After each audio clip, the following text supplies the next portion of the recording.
The story begins 65 years ago, when the world was almost destroyed due to a nuclear war. Electricity and all kinds of communication systems were completely wiped out in a single night. The entire world was going through a very dark phase.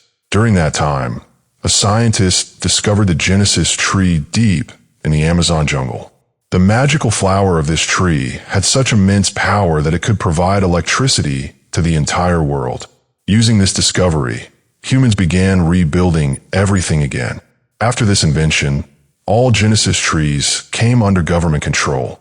After the nuclear war, about 90% of the children born began to suffer from genetic problems. To solve this issue, scientists inserted the flower from the same tree into human DNA. As a result, every human started being born with some kind of special ability from their mother's womb. Some had extremely sharp hearing, while others had exceptionally powerful eyesight. People born with such abilities were called genetics, and they began living like kings in this new world. However, around 10% of people had weak immune systems, and their bodies completely rejected the flower. These people were called specials, and they were only given small jobs like cleaning, maintenance, and similar work. Now we see Chloe at the Genesis Institute, where she has come on a class trip as a student. Her wheelchair-bound partner, Leon, has entered the place disguised as a cleaner. As soon as everyone's attention is diverted, Leon uses a device to open a locked door and enters a private area. After checking the map, he realizes that 2 guards are standing nearby, so he sends a small mouse-like toy toward them. The guards chase it, and when they catch it, sleep gas is released from inside the toy, knocking both guards unconscious. Leon takes their keys, reaches the ventilation system, and attaches a gas tank. The sleeping gas then travels through the pipes and puts the scientist to sleep. Leon puts on a mask and tries to enter the lab, but his access code turns out to be wrong. He calls Chloe and asks her to bring the correct code. In the main lobby, Chloe overhears some boys talking about the specials, saying that they should be killed. Chloe starts arguing with them. Other students also begin provoking the situation. A guard runs in, and Chloe pretends to be helpless and asks the guard for help. At the same time, she steals a notebook from his pocket. Inside the notebook, she finds a correct code and sends it to Leon. As soon as Leon receives the code, he quickly enters the lab. He takes out his mother's old watch, which has the words written on it. "We are all one. We are all equal." Reading this gives him courage. He pulls a lever, the machine opens, and inside is the Genesis tree. He takes an old weapon and starts breaking the glass around it. But the moment he tries to pluck the flower, the tree shoots out many spikes, and suddenly the alarm starts blaring. Despite this, Leon manages to pack the flower into a blue capsule. An announcement is made that the building is going into lockdown, and everyone must evacuate immediately. Chloe wants to wait for Leon, but the guards force her to leave with the other students. Somehow, by sheer luck, Leon also manages to get out in time. Outside, Leon deliberately bumps into Chloe and drops her teddy bear on the ground. Before returning the teddy, he hides the capsule inside it. When the guards search Leon's pockets, they only find a watch. They mock the words written on it and call Leon a freak. One man carefully checks all the students, but even he doesn't imagine that the flower could be hidden inside a teddy bear. After some time, Chloe and Leon stand on the street watching the news on a large screen. Senator Frank is saying that why use the flower before birth? It can also be used after people are born. Then a famous singer, Mira, arrives and announces that she is going on a free tour of the district where powerless people live, so everyone can live together in unity. After changing his appearance, Leon explains to Chloe that politicians and celebrities are only doing drama. They don't really care about people like them. Just a short while ago, a poor man like them was pushed out of a food store. Then they see a cleaner wiping something off a window. It reads, "Death to the genetics." This shows that not everyone is happy with the genetics. Meanwhile, Myra's manager tells her that the situation is becoming dangerous. The special district, where the 10% of people live on whom the flower had no effect, is already very risky, and with such a huge crowd, things could get out of control. He suggests canceling the autograph session. Mira doesn't like this at all. She says that this is not how unity is created. She insists on going in front of the people and making them feel equal, and refuses to cancel the event. When Chloe and Leon head home, Guards check their IDs at the gate of the special district. Leon goes shopping while Chloe watches Frank's interview on TV. Frank now claims that he has created a medicine through which the 10% of people who never gain powers can finally feel those powers too. He says they can now be made like everyone else. Chloe feels very happy hearing this, but Leon says it's all a lie. They then return to their home, a small workshop. Chloe grows plants there, while Leon builds devices.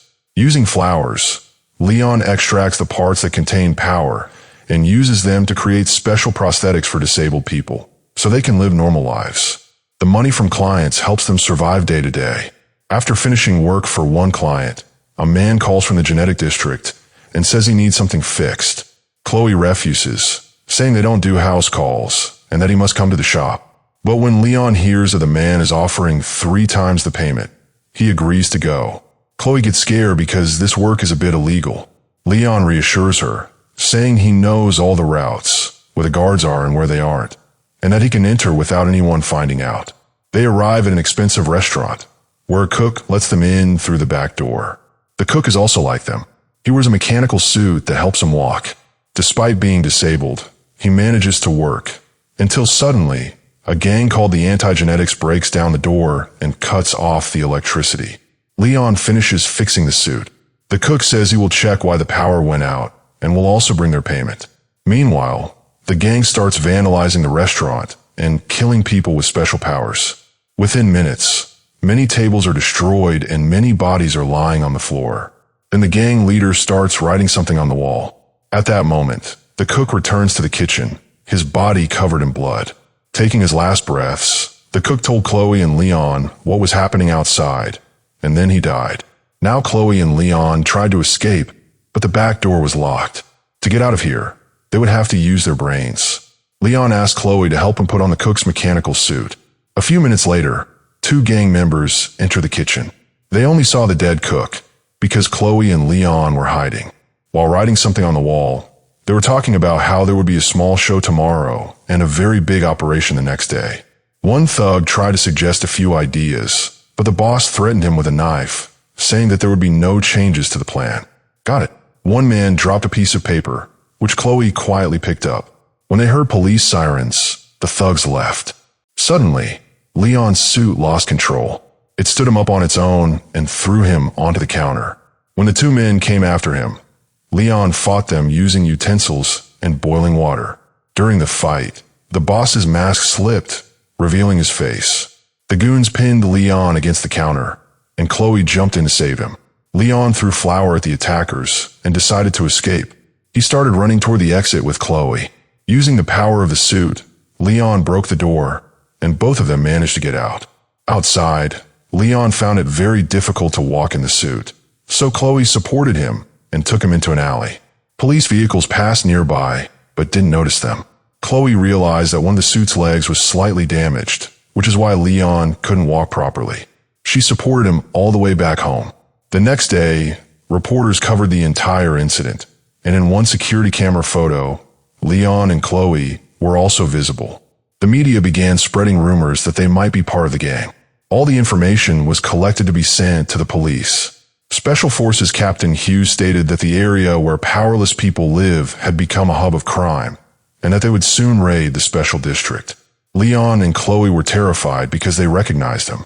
In fact, he was the leader of the same gang whose face they had seen during the fight the previous day. Chloe opened the paper and discovered that it was a flyer for Myra's concert, with a small map drawn inside. They realized that the gang was planning to attack the concert, and that people like them would be blamed for it. Leon, frightened, started packing his things so they could leave the city, but Chloe said they had to save the people. They were the only 2 who knew where the attack was going to happen.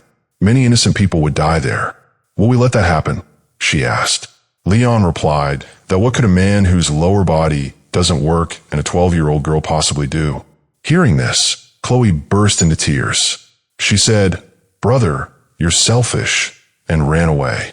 Leon wanted to stop her, but couldn't. Then a flashback is shown. A young Leon had entered his father's office to look at his file. There he discovered that he was a special. As soon as his father realized that his son was a special, he restrained him right there. Remembering all this, and looking at his mother's watch, Leon decided that he had to do something.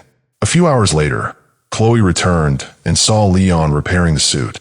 She helped him put it on. Leon moved his arms and legs a little and said that he would capture Hughes and force him to confess his crimes. Using scrap materials, Leon made weapons for himself and demonstrated his strength by even bending iron. When Chloe noticed some special wires inside the suit, she ran to make a chemical that would activate the weapons installed in it. At the same time, Mira was performing a concert in the special district. The crowd went completely out of control on seeing her. People began pushing against the fences, and security struggled to hold them back. After the concert, Mira was about to get into her bus when guards attacked and killed her security team and manager. Then the rebels arrived in trucks and started writing their message on the walls. Hughes threatened Mira, telling her to come quietly with them or face consequences. Just then, Leon arrived wearing the suit and a mask. He jumped down from the balcony and immediately launched an attack. However, because of Chloe's chemicals, plants started growing out of the suit. The goons began laughing, but Leon used those very plants to his advantage. One man collapsed due to gas, while another got tangled in vines. Chloe called out to Mira from a stolen car, while Leon fought Hughes and his men. At first, Leon was landing solid punches, but then the entire gang surrounded him and knocked him down. At that moment, Chloe rammed the car into one of the men. Leon seized the chance and got into the car, but Mira started screaming. There was no time to explain, so Chloe sped away and got everyone out of there. They quickly reached home and locked the doors. Outside, the gang members were searching for them in the streets. On TV, reporters were saying that an attempt had been made to kidnap Mira, but an unknown hero had saved her. Meanwhile, Mira noticed that Leon was injured. She quickly treated his wounds and revealed that she had once wanted to become a doctor. Chloe drew a very flower hero style picture of Leon, which he didn't like at all, but Mira said it was actually very good. Leon then told Mira the truth about Hughes. Mira responded that she wanted to go home as soon as possible, because the next day she had an event with Frank at the family center. Leon felt that the anti-genetics gang's next target would be Frank. If they had attacked Mira today, they would definitely attack Frank tomorrow. The gang was against any enhancements or changes made to people after birth, believing that a person should remain exactly as they were born. Mira wanted to inform the police about all this, but Leon stopped her, pointing out that Hughes himself was a police commander. Now, the three of them made a plan together. The next day, Mira and Leon went to the family planning center. They pretended to be a married couple who now wanted to have a child. Since Mira was famous, she told the doctor, "Sir, I didn't take an appointment, and I have never told anyone about my husband because I want to protect my family from the media." Somehow, Leon convinced the doctor to give them a tour of the facility. During all this, Leon cleverly stole a key. Then he distracted the staff by announcing that Mira would perform for everyone. Saying this, they gathered all the workers into one room. At that moment, members of the anti-genetics gang arrived, and Leon confronted them in the lobby. When the thugs attacked him, Leon released gas bombs that even melted their masks. At first, Leon fought very well, but there were too many of them. They knocked him down and began beating him together. Hughes removed Leon's mask and started punching his face repeatedly. Suddenly, Frank's security team arrived, and the thugs fled. Mira then revealed that she herself had called Frank, realizing that there would be too many attackers and that Leon wouldn't be able to handle them alone. Leon asked why the guards didn't chase the thugs, and Frank replied, "You were more important to us than them." It was then revealed that Frank was actually Leon's father. Chloe was completely shocked. She realized that Leon had lied to her all this time, saying that his father was dead. Upset, she ran away. As reporters entered the building, Frank instantly switched into politician mode. He said, "My son is proof that the gap between the genetics and those on whom the flower had no effect has become too wide. That's why you must vote very carefully tomorrow." A week later, it was announced that almost everyone had approved Frank's project. Many buses arrived in the special district and transported all the poor people to a medical camp outside the city. After this treatment, there would be no deficiencies left in them.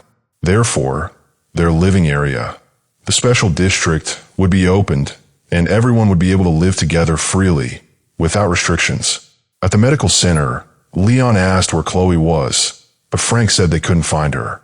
When Leon mentioned Hughes, Frank changed the topic and said, "Don't worry about all this. I just want to treat you." Leon reminded him, "When you try to treat Mom, she died. Remember?" Frank apologized and admitted that he had made a mistake. He also revealed that Leon's mother had left a letter, but he had been too afraid to give it to him. By the time he gathered the courage, Leon had already left home. Leon opened the letter. His mother had written that she was sorry for leaving them. She wanted Leon to become a good man, but she was afraid that the anger inside him would consume his heart and fill him with bitterness. She told him to learn to forgive people, because no one truly stays forever. Reading this, Leon began to cry, remembering his mother. Mira came and took Leon outside for some fresh air. While walking, Leon spotted Chloe and apologized to her. Chloe couldn't stay angry with her brother for long. Leon then said that he believed Frank himself had orchestrated all the attacks so that his project would get approved. But before exposing him, they needed solid evidence. Chloe got an idea and borrowed the camera from a man who had an eye prosthetic. Meanwhile, doctors announced the next patient. In the lab, Chloe crawled through the vents and started recording. Hughes and Frank were talking, and their conversation clearly proved that they had planned everything together. While sedating some patients, Frank explained his plan. He wanted to remove a specific gene from these people's brains and then inject it into those who already had special powers. Frank called this the next stage of human evolution. He said it would make them even better, forever young, no matter their age. He didn't care about the specials at all. He only wanted to use them to extract that gene. A short while later, Chloe played the recording for everyone in the tent. Mira tearfully apologized to all the specials present, saying she had no idea about this. Leon repeated his mother's message.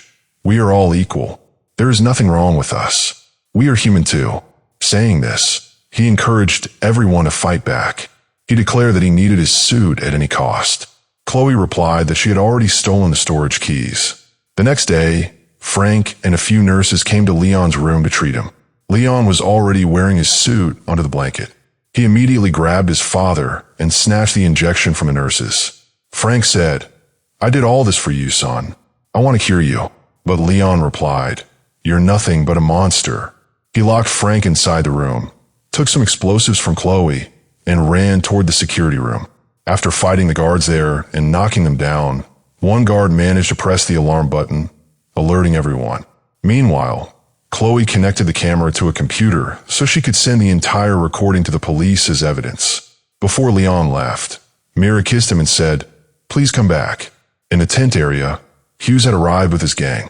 Leon and the specials surrounded them, and a massive fight broke out.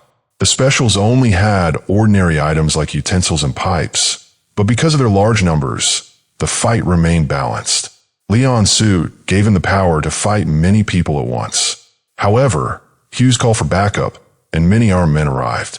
Several specials fell while fighting. Leon was fighting Hughes alone. After some time, Hughes knocked Leon down, and Leon tried to crawl away to save his life. In the security room, a man grabbed Mira by the throat, but a special arrived in time and killed him. The computer finally finished uploading the footage, and Chloe quickly called the police. Back in the lab, Leon was crawling to escape when Hughes attacked him from behind. Their fight continued between tables and control panels. Leon opened the Genesis tree machine and threw something at it, causing cracks to appear in the glass. Enraged, Hughes grabbed Leon, beat him, and threw him onto the machines, completely shattering the glass. Hughes was about to kill Leon when Leon suddenly plucked a flower. By now, he knew that breaking the flower would release spikes from the tree. The spikes pierced Hughes's face, and he collapsed.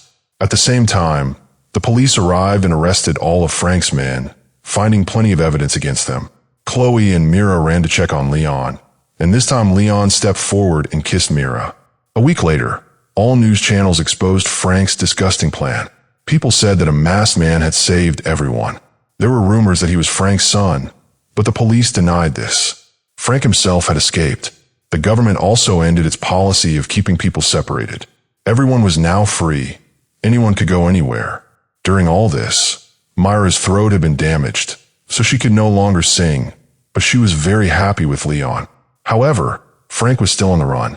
In the final scene, we see him watching his son from a distance. If you like the video, don't forget to like it and subscribe to the channel.